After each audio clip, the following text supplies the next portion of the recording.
Merry Christmas, motherfuckers, and welcome to your Raw review. So I wasn't planning on watching this, and I wasn't planning on making a video today, but I figured, why not make one today? We'll see how long this one goes, but I figured treating my subs, it's a nice Christmas gift. I'm sure some people probably want to hear my thoughts on this, or maybe you watched it and you're sorry you did, and you want somebody to put it all in perspective for you. So this is my Christmas gift to all my subscribers. And before I go on and I talk about this Christmas Eve edition of Raw, I want to thank everybody on Patreon who gave. There was Awkward YouTuber this year, there was November, there was Paul Fonte, and a whole bunch of others. So I want to thank everybody. Paul A and November. You guys gave on Patreon. We got a new microphone. I got a new camera. There were other things I did for gaming, like the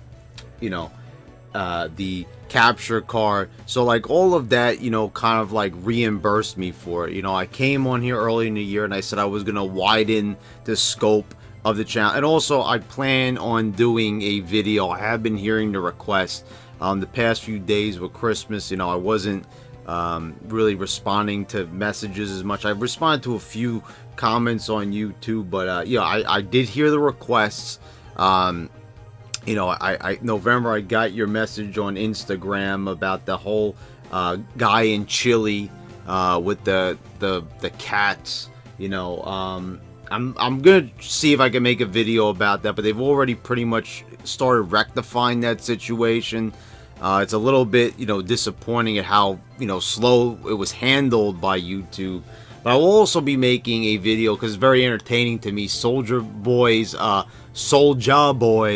fake consoles, the pirated consoles. That's very interesting to me, especially because he's going to be facing a lot of flack from Nintendo, probably legal action, especially his responses on Twitter. So thanks again, guys, for everybody who subbed. And hey, I want to get into this Raw review, but I just want to say one more thing. I mean, the growth of this channel last year was like a nightmare. In 2017, I felt like I was giving a great effort, but I wasn't really growing subs. And I think it was maybe I didn't really ask for any subs. I didn't really ask for the support and everything.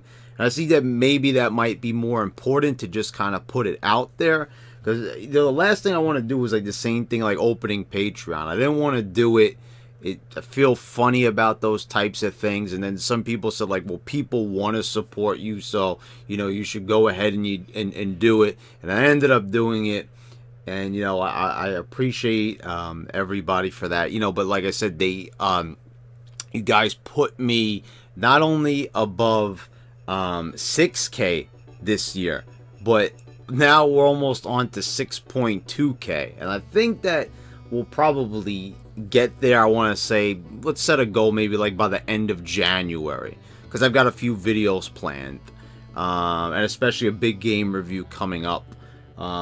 Switch games will be reviewed. So anyway, guys, thank you for bearing with me here for that little disclaimer here. Thanks again to everybody. I can't thank enough at how much it really means to me. Everyone could just say that in a video, but I truly do mean it. But anyway, let's get to the Raw review, guys. For everybody who didn't just skip through that, and I hope you didn't, but anyway, this is your Christmas Eve edition. So of course we got to start it off with a match, and not just any match. It's a Miracle on 34th Street fight match. I think that's how it's pretty much said. They've had basically one of these every single Christmas or Christmas Eve edition of Raw that they've had, and it never fails to disappoint on how fucking laughable it is. And the thing is, it's like, they used to do Christmas episodes of Raw and Smack. And here's the funny thing. Does anybody remember that usually the wrestlers would get a week off? Like, I think the last time I saw that was in 2015, when they pretty much just did like a best of for that like edition, you know, and you didn't really see anything that week. Now they're actually having live shows. They're actually having the wrestlers wrestle, and you know, it's like, listen, I've worked on the holidays before, you know, and there's been a lot of arguments about this throughout the internet, making the wrestlers wrestle on the holidays and everything. And, you know, even the Disco Inferno has even given his 2 cents, and he says it's fine for wrestlers to do it. And others have said that, you know, it's almost like a human rights violation. So I thought that is a pretty good, you know, little debate to be had right there. And I think that, you know, it's not really a big problem, but, you know, when you think about like how tasking this job is, because I think a lot of people think that, like, you know, oh, it's like any other job. I mean, these guys, look at all the injuries this year. I think if any time you were going to give them some time off to fucking rest, it would be on Christmas Eve, or at least, you know, New Year's. So, you know, that would be, you know, a good way of saying thank you to these wrestlers. But of course, you know what, they're just, you know, they're not people. They're just, you know, tools to make this show, I suppose. So you had a bunch of ridiculous shit in this, and it just, you know, it all encompassed the whole entire year of how they treated Elias and how they treated Lashley. They had Legos being poured all over the floor, a superplex onto the Legos. I'm like, okay, this was supposed to be funny, like a Christmas version of Thumbtacks, because it's a toy. I mean, to me, it was like, how come they didn't need to make fools of the wrestlers in the past? Like, you were having Christmas episodes of Raw, Christmas themes episodes of Raw during the Attitude Era. But they would do cool things like beat up Santa Claus and, you know, funny shit like that. You know, it might have been a little bit silly and goofy, but it would get you in the holiday spirit, and it could have been themed.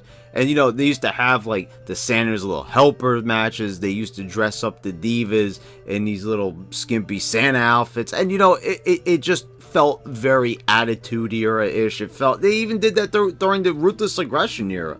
They did that all the way up until the PG era. Now they didn't have anything fun like this on the show. It was just like, let's make fools out of the wrestlers. Let's make fools out of not only just the wrestlers, but the guys that have been working very hard this year. I mean, you got to think, like, Elias, this guy has been giving it his all in promos, and you can clearly see this guy has never lost his fire, never lost his passion, or lost sight of his character. And they're treating him like a joke, like, all year, you know, because they don't want to build stars. So, you know, God forbid that this guy actually, you know, comes across as somebody who could be a big star, but they don't want to do that. So instead, they're just going to make a total fucking fool out of him to close out the year, just like they've been doing the whole thing. And the funny thing is, it's like, this is why I like this guy so much. Through all this, he never once lost his spirit. He never once lost, you know, his sense of who he was as a character. Like, this is a guy that really does a good job. And same thing goes for Lashley. Like, why are these guys not being treated better? I don't understand how Vince and everybody, they can't, Vince, like a guy that, you know, is into bodybuilding and all that, he looks at Lashley and he knows that the body of his body is a moneymaker right there. That's why he's having him do the poses and everything like that. But what happened, Vince? Why was Lashley being treated so much better the first time around? Why was he actually being treated as a star during his first run when he was actually green as hell? To the point, actually, where many people, including myself, were saying he really wasn't ready to be there. Now that the guy has had a bit more seasoning, he's ready. But now they don't want to give him the same acclaim that they once did. They don't want to give him, you know, that feeling that he is a big star. I'm not really too sure why that is.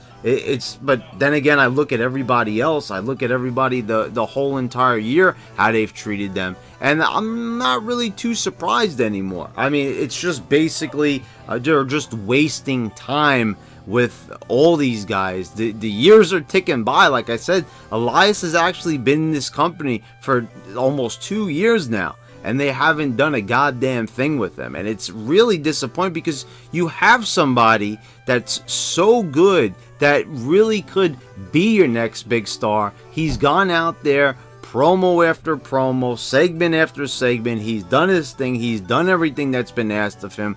I don't know if he pissed somebody off during his first year in 2017 or what it was, but it seems to me like, you know, he's just caught in flux. Like, he's just not going anywhere. And what was it with Lashley? What happened when he beat Reigns this year? Well, why wasn't that his catapult? There must have been something, but then again, it can't be that everybody is just doing wrong by management. It can't just be that everybody is, you know, pissing somebody off backstage, because that would mean that just about everybody, Strowman, Elias, Lashley, I don't know if it's maybe because these guys are so good, they have big egos, but it doesn't seem like that, you know, because you really haven't heard any stories. Usually the dirt sheets would be flinging the dirt around, but with Bobby Lashley, like, there's nothing on him. The same thing with Elias. There's no stories going around. I'm not saying that the dirt sheets have everything on these guys, but then I'm also looking, and you know, Strowman is got in trouble with management, so that kind of makes sense. But with all these other guys, I'm not really reading any stories on them. I'm not really seeing anything that would point to them, you know, being hard to deal with. So to me, it's just they're fucking them up on purpose. Okay, we end it all. You've got Elias picking up a cello. You know, it's an instrument. Cello bashes Lashley, gets the pin. Then they got to do this disgusting thing, which was very reminiscent of, remember when Lashley's first pay-per-view in the WWE? Go check it out on the network if you haven't seen it before, where Lashley actually force feeds Simon Dean, the guy who used to be Nova in ECW, cheeseburgers, and then he like ends up throwing up. It's fucking disgusting. And it was the same thing here. Elias shoving cookies in his mouth and pouring eggnog. It wasn't as disgusting as that segment I'm talking about with Lashley and Simon Dean. That might have been one of the grossest things I've ever seen them put out. You know, but this kind of was reminiscent, and the fact that it involved Lashley, I thought was like, damn, like, what is it with Lashley? Like, he's always involved in these horrible segments, and you could, like, even go back to when WWE was better during the Ruthless Aggression era and even see a terrible segment like that as well. Chad Gable and Bobby Roode defeated the Revival to retain their tag team titles. Okay, so here's the thing here about this. So the Revival has lost. They lost their tag team opportunity right here. So guys, according to Seth Rollins, according to the Smarks, WWE is finished. That was the only way that WWE was going to get better. Remember what Rollins said 2 weeks ago when he challenged Corbin? Remember, he says, you know, you're not giving any opportunities to Revival. You're just having them wrestle Lucha House Party. Remember, he says that they should be wrestling for the tag titles. So, you know, that was like one of the only things he mentioned, right? He mentioned about Drew Maverick and the pissing. He mentioned the Revival, like all these things that were so minuscule on the show, like they were bad. The pissing, you know, to be more specific, but you know, it was like a thing that was kind of really standing out. But the Revival, like, they were barely even on Raw anyway. So it's, I don't know anybody like who actually, I didn't even really see too many Smarks, to be quite honest. They would say, yeah, the Revival's being wasted. They were good in NXT, but you never see anybody say, oh man, they need to be the tag champs. If they're not tag champs, then all is lost. Well, you know, they lost here, and I guess all is lost. All hope is lost. Christmas is ruined because the Revival are not the tag team champions. So I guess it's, You know, that's it for them. I mean, that's it. You know, this product, it's gonna go up in a blaze because, you know, forget about Lashley, forget about Elias, forget about Braun Strowman and all these other people that have been wronged by the company. And Bobby Roode of all people, who shouldn't even be in this fucking tag team. He should be in a singles. He should be wrestling for the world title. No, the Revival. Let's mention them. So they lost. So now that they're not tag champs, I guess, you know, there really is no hope. Backstage, they had a whole bunch of segments with, you know, you had Heath Slater talking about how he wanted Rhino to be back. He wanted his best friend back on Raw. They went around to a bunch of different wrestlers. Tyler Breeze, his segment was a little funny, I will say, where he said he wants two things. He wants Fandango to be back, you know, from his injury, and he wants Ariana Grande tickets. And then someone from off stage says, "Oh, you can only have one thing, Tyler." He says, "I'll take the tickets." Like, I don't think anybody's looking forward to Fandango coming back, so, you know, I might as well take the tickets as well. The Ascension was a little bit funny. You know, they talked about Secret Santa. Like, you know, the Ascension, like, I'm telling you, you look at Connor, this guy is so fucking massive. He's huge. He's got these big-ass broad shoulders. I mean, they could repackage this guy. You know, he could be something. He could be a monster. He could go toe-to-toe with Strowman if presented in the right way. But, you know, they're treated as jokes. And they are funny. When they do comedy, I laugh. You know, they have a certain rapport with each other. I don't know if it's ironic because you wouldn't expect a big guy like Connor to be funny. But I don't know. Ever since they did, like, the skits with, you know, Breeze Dongo, they kind of, you know, I warmed up to them a bit. I'd like to see them treated maybe more seriously, but we know what it shows, that they have personality. It might not be the right thing for them, but it does show that they are able to branch out. And, you know, once again, it's like, this is the thing, like, some of these wrestlers, they don't complain, and that might be the problem. You know, the thing is, it's like, maybe it's like that with Elias. Maybe he didn't piss anybody off. Maybe because he's such a yes man, they're just kicking him around. So I don't know what it is, but, like, someone has to fucking speak up, because I look at this roster and I see potential here. Like, you know, the Ascension's got charisma. You know that they could be funny. That you know they're a competent team. They're competent wrestlers. So it's like, you know, they're putting them there in front of the camera. They're told to do this skit, so they're trusting them with that, whether it's scripted or not. So it's like, so why are we not doing so? Why are we not rewarding people for doing this ridiculous shit? You know, okay, if you go out there and you do this, you know, then this will be a reward. No, it's like, let's do this ridiculous shit, and then we'll continue to bury you or not showcase you on TV after it. That was one bum deal, I will say. Alexa Bliss, like, the fact that she was just, like, in this segment, and I know what people are going to say, Brad, you're reviewing a Christmas Eve show, but I'm going to get to that. There are actually a few things on this show that were surprised that they would actually be featured on a Christmas Eve show. You know, like, because they know that many people are not watching. This is why I didn't really originally plan to review this episode of Raw, because I kind of figured, like, no one was really going to watch it. But, you know, lo and behold, you know, here I am reviewing it. So Alexa Bliss is on there, and it seems like they've totally ditched it. I guess, you know, her little gimmick that she was going to be like head of the women's division, whatever the case may be. I think she has been cleared of her injury from what I've been hearing. You know, and Mandy Rose Goddess, you know, you've made sure you've made me fully aware of that. So, you know, she's back, and, you know, she kind of just said a few things like, let's get Bayley a personality, you know, Natalia's a lost cause, and I kind of agree with some of those things. I mean, yeah, I would say that those things are definitely valid. Once again, exposing the product through the promo. Backstage with Apollo Crews. Holy fucking shit. Like, this guy, I don't know what they're doing with Apollo Crews. I feel like they want to do something with him, but the guy just is so devoid of charisma. He's just, you know, like you want to talk about a lost cause. Guy has a good body. He's talented, acrobatic. What do you do with him? There's really not much. The guy is just like, he's bland. He's boring.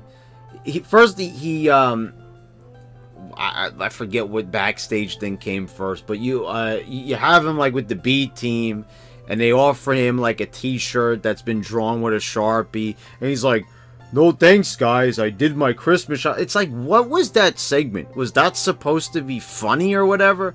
Like, he just does like one of these, like, no thanks, I did my, like, what? Like, okay. So this guy, like, I don't know, they've tried like putting him out there. They had him, you know, squashing, like, not in a match, but they had him beat up Elias, like, one week. And we were all supposed to ooh and ah on that. And instead, a lot of people, like myself, just got kind of upset, saying, like, the fuck? Elias works hard all year, and you're gonna fucking let this jobber just come in and beat the crap out of him, when it looks like Elias would be the one to hoist him above his head? So, you know, they quickly rectified that, had Elias then beat him the following week, and now we're just kind of like, now apparently they go into another segment where they do the Christmas wishes, like what they were doing with the Ascension and Slater, and he goes on and he says, well, Santa, I want a tank, so I could, like, flip over the tank, excuse me, and then and then I will, excuse me, and then we'll moonsault over the tank, and I'm like, what? Like, so that was that really supposed to be funny? I'm gonna flip over a tank. I'm gonna moonsault over a tank. Like, did anybody, like, actually laugh when he said that? I mean, wow, like, that is like just totally proving that you want to talk about a lost cause. I mean, you know, you want to do something, find something interesting, help this guy out. He was dying out there in these little segments. And I kind of felt like in these little segments, they let the wrestlers kind of shoot a little bit. You know, they didn't seem as heavily scripted from what they were saying, you know. But, and you could kind of tell, for all of them, though, I gotta say, the most natural was Kurt Hawkins. And from what this guy does with his figure show with Zack Ryder, you know, the Major Brothers figure podcast, whatever it's called, these guys have, like, if you follow them on social media like I do, they're 10 times more entertaining than this product. Hawkins just seems very natural. He's likable, and, you know, he asked, you know, to break a streak, and I don't know. I'm just saying that these guys, based on what they've done on their own, I mean, like, you look back on, like, what Zack Ryder did, who's not even on the fucking show anymore. You know, he created the Z, you know, Long Island story, and he put together these YouTube videos that were really entertaining, really comedic, and they were way better than any of the shit comedy that they were doing on Raw or SmackDown. You know, they couldn't help themselves. WWE had to take over his channel and start producing his videos. And then you saw right away that the quality went south. Like, right away. You know, and they started shoehorning different, like, little plugs and stuff into the videos, you know, and they just felt very corporate-like. They felt very manufactured. So, you know, you see that, like, if you give some of these wrestlers a little bit more pull with their characters, they could be really entertaining. They could be draws, and a lot of times they're just better off doing their own thing. You know, this is what you see when a lot of these wrestlers start leaving WWE. They actually still become successful because, you know, they've kind of learned, I guess, from being in WWE a little bit how to market themselves, and now that they have the freedom to be who they truly are, that, you know, that's when their careers really start prospering. You know, you see that, as much as I really don't like him, you see that with Cody Rhodes, you know, and I still don't feel that the guy was worthy of a WWE championship, but, you know, kudos to the guy for actually finding his niche and actually doing something with it. And I see that a lot with Kurt Hawkins. It's just a guy being wasted. Same thing with Ryder. Same thing with Slater. Same thing with a lot of these guys. Entertaining personalities that they're not doing anything with. It's a waste. Dolph Ziggler is all. There was a lot of backstage shit. Like, I mean, they kept flashing different wrestlers. Like, I guess that was their Christmas present. They wanted to get everybody on the show. But, like, speaking of him, it's like, I don't know what it is. I think it's maybe because Zack Ryder keeps on mentioning, you know, that he's always ready and that WWE's forgotten about him. You know, I'm not sure if that's why they're purposely keeping him off the show. But I noticed, like, they even had No Way Jose even have a backstage little Christmas wish segment. So it was almost like they were like, fuck you, Ryder. You ain't getting on here because of that shit you've been saying on Instagram. I mean, so I guess that's probably why. So you had Ziggler, and he actually talks about, you know, what he's got planned for 2019. He actually says he wants to get the trophy from Shane McMahon. Are we seriously talking about this best in the world thing still? Like, can we just erase it already? Can we please not go into 2019 talking about anything that has to do with Crown Jewel? For everybody who hasn't seen it, I posted a top 10 cringiest moments of 2018. And I'll tell you this, every single one of those moments deserved to be on there. And the top of the list was Crown Jewel. And rightfully so, because it was totally cringy how they handled the whole thing. It was a 100%, 101% pure cringe. And the fact that, you know, they don't want to even mention Crown Jewel, the name of the pay-per-view. They wouldn't mention where it took place.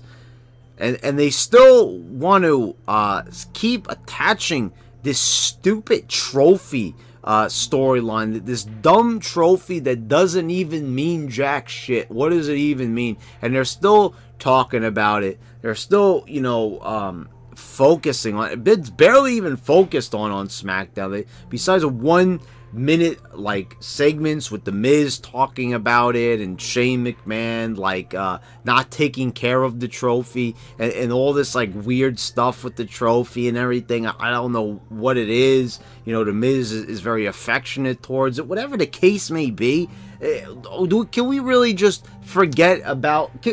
Let's start off 2019 like this.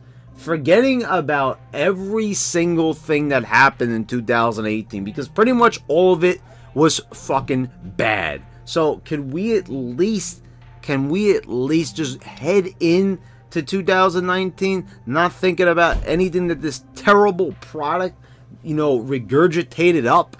No, but they're not going to do that. You already know that was, I already featured it in my video. I said everything that they said last week, the McMahons, that's complete 100% garbage. They are going to still do pretty much all the same mistakes.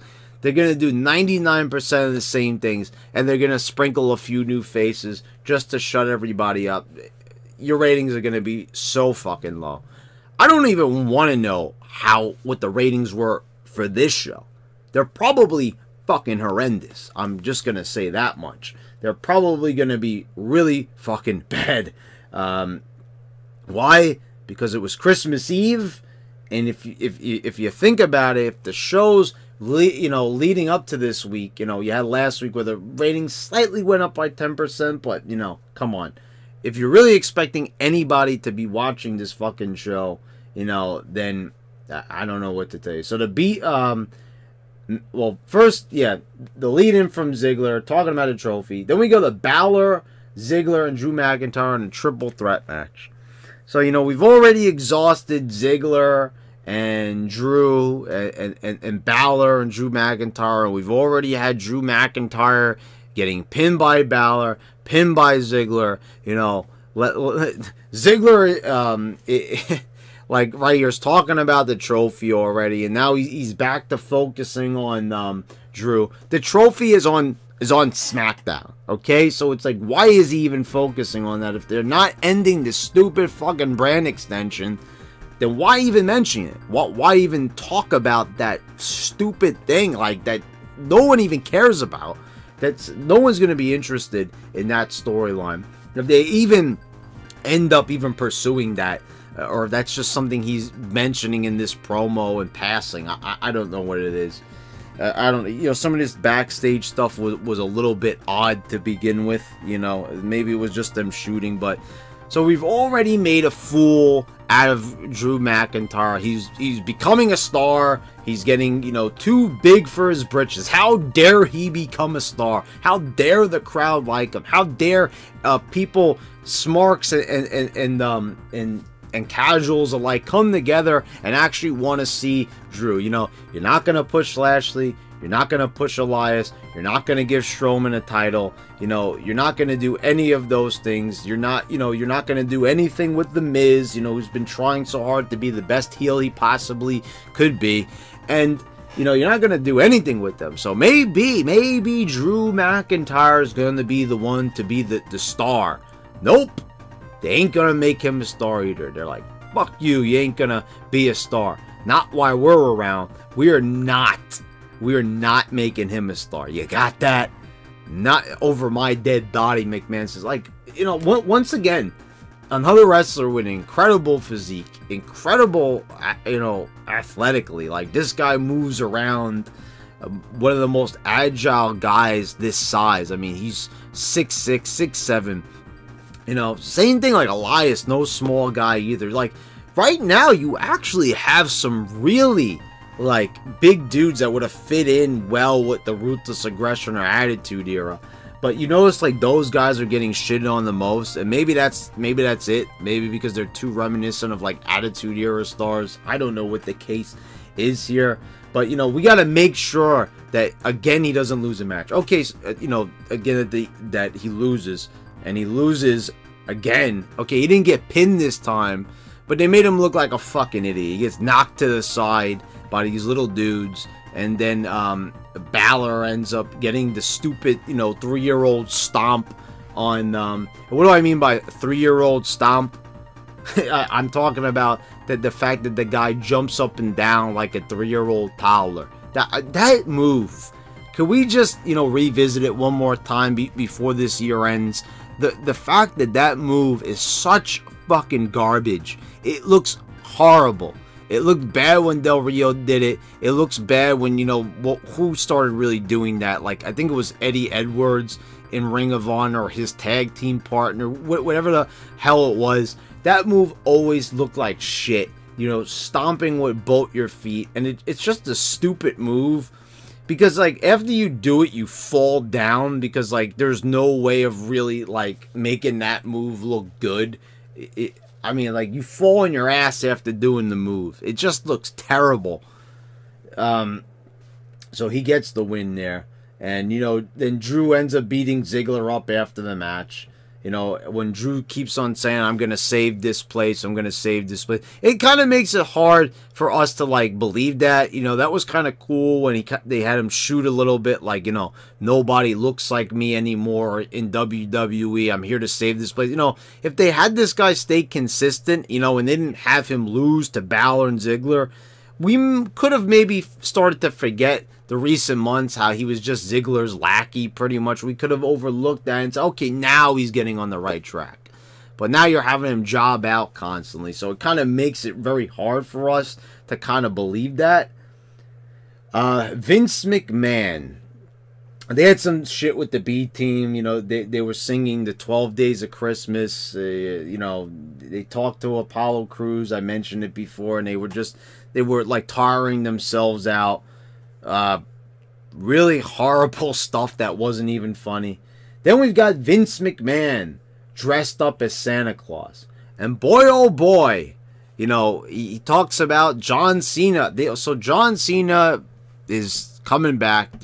He's gonna be on Raw and SmackDown. God knows they need him. Thank God for that. I mean, thank God they worked something out with Cena. I don't know what it is, if maybe they offered him a lot of money. Cena was talking about recently on social media or in an interview, wherever it was, that he wanted to step aside, that he was getting too old. McMahon's probably like, you gotta help me, man. Like, the ratings are down. The show, maybe he's finally admitting that it's shit, but he still doesn't care enough to improve it. But he's wise enough to know that he at least needs Cena. So we're going to have Cena this year. He announces there's going to be Drew and Ziggler in a steel cage match. Dear God, I hope that they just have Drew win that. Just tear him apart, you know, to really put him over headed into 2019.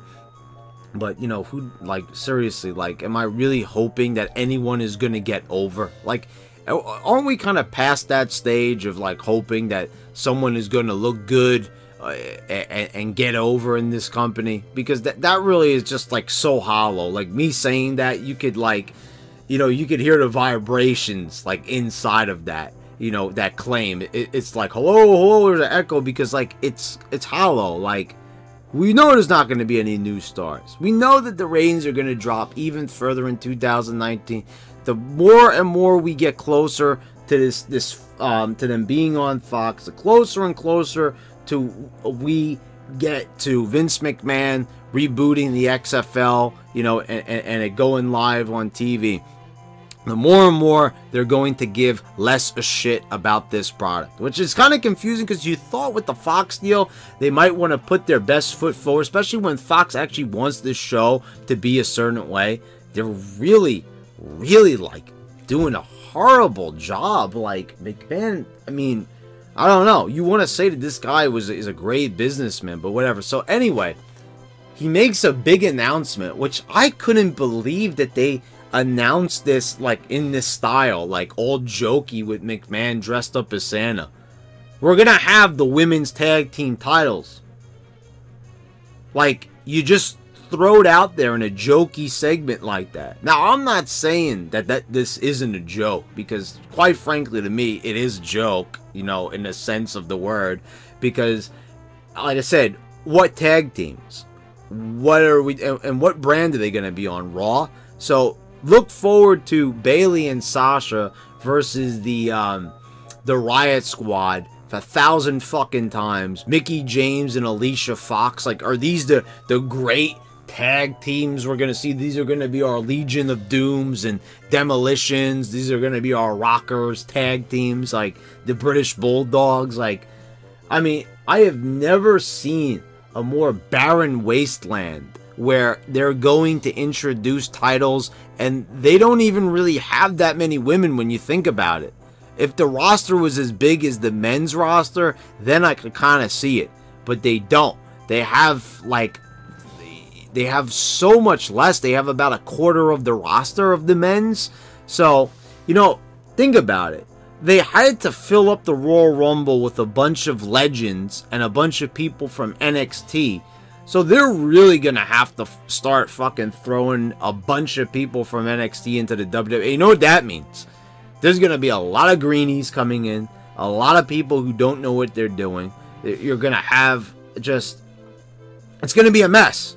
Like, you think that the tag team titles for the men is a mess? Right now, we got Bobby Roode and Chad Gable.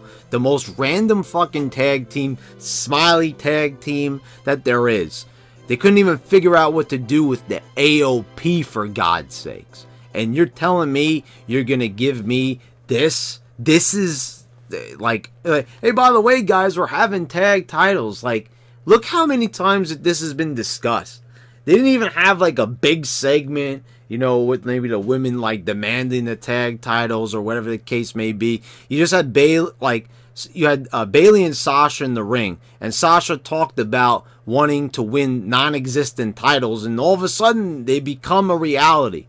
And the way how he announced it, like, McMahon, like, he just threw it out there, like, yeah, like, he's in charge of these segments, so he decided, I'm gonna announce it. Like, you notice he did it like he was gonna make the announcement, not Stephanie, and thank God she didn't make the announcement, so we didn't have to hear that shrill voice making any announcements on this show. Thank God for that. But Vince just, like, threw it out there, like, oh, by the way, we've got women's tag titles, and really, who gives a shit? Like, I mean, that's my reaction, but I mean, hey, this is your company. These are your girls, Vince. I mean, like, you don't even fucking care that they're even going to be on the that they're even going to have tag titles. You pushed it so hard. this year, or you had Stephanie pushing it, whoever really was the one approving it, you pushed so hard. You had the first ever women's Royal Rumble, you had the first ever women's pay-per-view, first ever women's Hell in a Cell, first ever women's TLC, first ever everything. And you now just like kind of throw the tag titles out there. I thought that was hilarious. You know, I'm sure that, you know, a lot of the smarks out there, you know, a lot of the white knights who are like, oh, women's wrestling, you know, they're going to be super tight at Vince. They're going to be like, how dare you just like simply just do it as a throwaway announcement in a shit segment like this on Christmas Eve. But lo and behold, that is how the women's tag titles was announced. After all that shit they did all year, it's like, oh yeah, and we're giving the women tag titles. Okay, that was really, really interesting and a unique way of announcing titles that are going to be introduced into the company. Then you had Bayley, Banks, Ember Moon defeating Mickie James, Dana Brooke, and Alicia Fox. So this was a good example. Right after we announced that there's going to be women's tag titles, we see a match that we've seen 1,000 times, and this was very telling. So this is the type of action that you're gonna get. You know, aren't you looking forward to that? Seeing a match you've seen 1,000 times, but this time, guys, it's gonna be for the titles. Oh wow, you know, count me in. I mean, you know, I just can't wait to see the same matches over imaginary belts. I mean, I just can't wait to see that. That's just going to make everything so much more worth watching. I just can't wait. So that's very exciting. I'm greatly looking forward to that. Strowman and Heyman. So, you know, Legos wasn't enough in the opening segment. Shoving cookies and eggnog down Lio Rush's throat wasn't enough. You know, to put you in the Christmas mood. All these little segments backstage. Let's throw something else at you. Heyman starts singing Silent Night, you know, but with his own lyrics, and it's fucking awful with his voice. And I get that that's the point, but for fucking mercy. I mean, like, I've said this on a number of occasions, like with the Iconics. There's a difference between, you know, a heel being annoying and then people just being annoying. And this was a great example of that.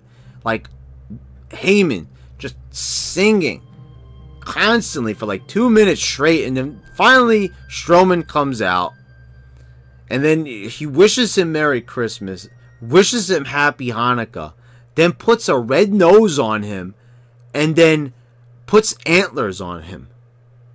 Remember back in the day when people would beat up Paul Bearer? Remember when they'd go after Bobby Heenan and chase him around ringside and shit like that? When did the tough wrestlers start like, what? Strowman is headed in to a world championship match for like the fucking 6th time. I mean, you people want to talk about Roman Reigns and Lesnar. Jesus Christ. I mean, Strowman has had like 1,000 shots and he couldn't get it done. If he can't win the world title this time at Royal Rumble, they're never going to give it to him.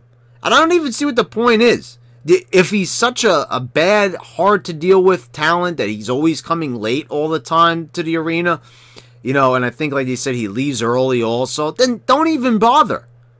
Don't even bother putting him in the world title picture. You know, like, because what is the point? You're going to keep on putting him in there, having him lose? So, you're putting him in there against one of the most legit wrestlers possible. And the build-up for this, putting a red nose and fucking antlers on Paul Heyman, on the manager, like, haha, hee, like, oh, that was so funny. I mean, wow. I mean, this build is blowing my mind. I mean, geez, that's so hilarious, and that made Strowman look like a total badass there. You know, the fact that Strowman, like, you know, when you think about this, went to a store, purchased a red nose and antlers, and put them on Paul Heyman just for the point of this segment. That really is, like, they just make Strowman look so fucking bad all the time. And then I'm looking, then on YouTube, I don't know what they did. I don't think they reposted it, but they posted like a link to the old Elf video. You know, just like we need to be reminded of that. Why would they even link that? You know what they should do for their own benefit? They should delete that video and hope that new fans don't see that video of him. But instead, let's promote it. Hey, remember this time we made a fool out of Strowman? Especially heading into a match against Brock Lesnar of all people. Like, this was from the singing to the point that you badass Strowman carrying around the little red nose and then calling him the red-nosed advocate. That's so clever.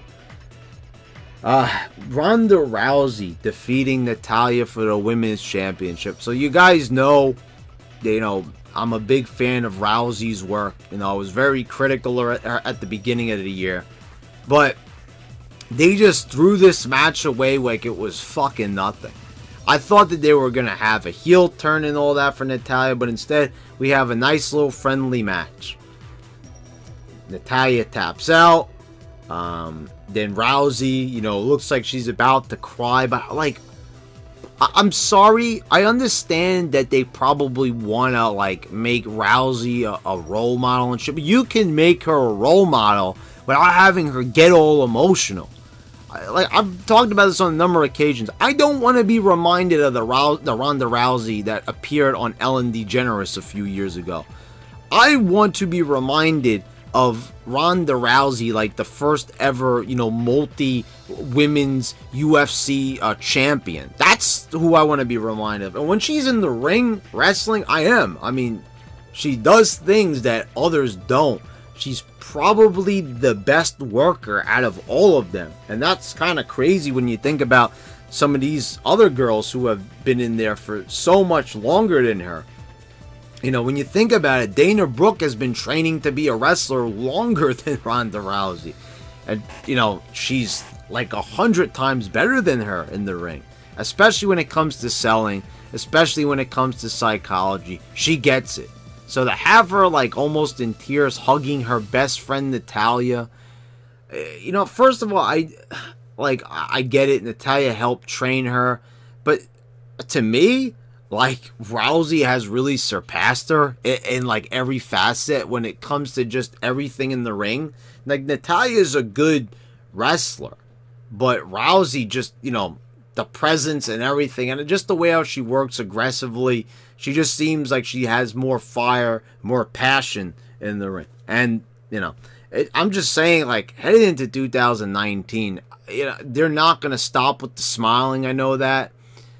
But it'd be very funny to know how Fox feels about how they're handling her, because they want her on SmackDown, and therefore she will be on SmackDown. They have really no choice in that matter. They have to do what pleases Fox at the end of the day.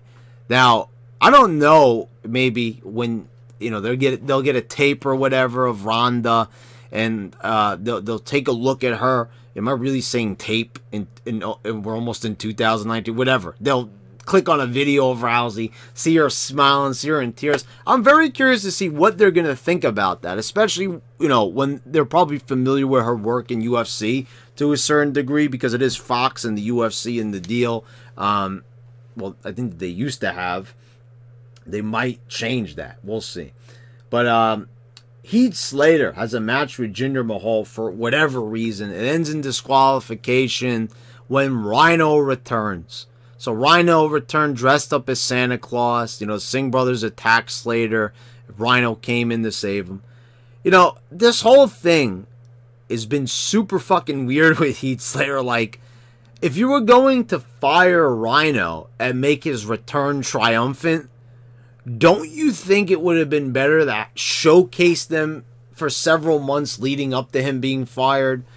That way, like, when Rhino lost, there might have been some emotion there, and then when he returned, instead it's like, oh, well, here's two jobbers wrestling. One of the jobbers lost. One of them, when that jobber happens to be Rhino, who's a somewhat popular wrestler, but, not really so much anymore. So why would anybody really care if he got fired? Because most people just assumed, you saw, and it wasn't true, that he was just retiring.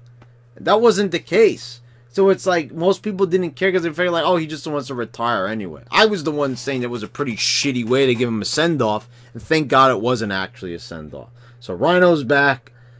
I'm really curious to see if next week they even feature either guy, maybe, because it kind of seems like they're trying to do a little bit more with Slater, especially when they did have him referee a main event. You know, at least they got him in there somehow. Then in the main event, it was Seth Rollins defeating Baron Corbin. Basic match, no real storyline. You know, I don't get this. So the guy is the GM of Raw for weeks.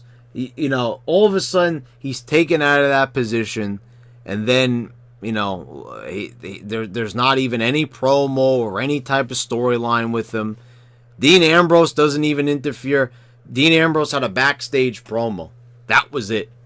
Like, how are you not going to have Ambrose interfere? It was the same thing like at Survivor Series.